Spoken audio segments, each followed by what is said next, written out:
अक्कलकुवा तालुक्यातील एका गावात मागील वर्षी मार्चमध्ये एका मुलीचे लग्न तालुक्यातील एका युवकाशी झाले। लग्नानंतर ती गरोदर राहिली। तिचे सासरचे कुटुंबीय ऊसतोडीसाठी सोलापूर जिल्ह्यातील करमाळा इथे गेले। त्यांच्यासोबत अल्पवयीन मुलगीही गेली। प्रसूती वेदना झाल्याने तिला कॉटेज हॉस्पिटल इथे दाखल करण्यात आले होते। प्रसूती दरम्यान लग्नाचे बिंग फुटले। वैद्यकीय अधिकाऱ्यांनी याबाबत अल्पवयीन असल्याचे पोलीस ठाण्यात कळवल्याने करमाळा पोलीस ठाण्यात फिर्याद देण्यात आली।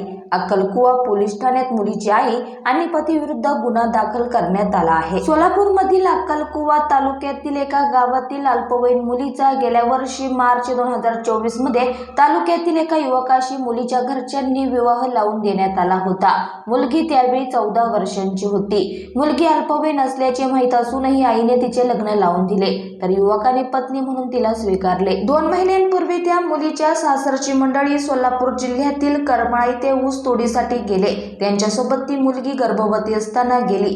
15 डिसेंबर रोजी सायंकाळी 5 वाजेच्या दरम्यान त्या मुलीला प्रसूती वेदना व्हायला लागल्या। तिला कॉटेज हॉस्पिटल करमाळा येथे दाखल केले। तेथील वैद्यकीय अधिकाऱ्यांना ती अल्पवयीन असल्याचे लक्षात आल्याने त्यांनी ही बाब पोलिसांना कळवली। तसंच त्या मुलीला सोलापूर येथील हॉस्पिटलमध्ये पाठवण्यात आले। 16 डिसेंबर रोजी तिने एका मुलीला जन्म दिला।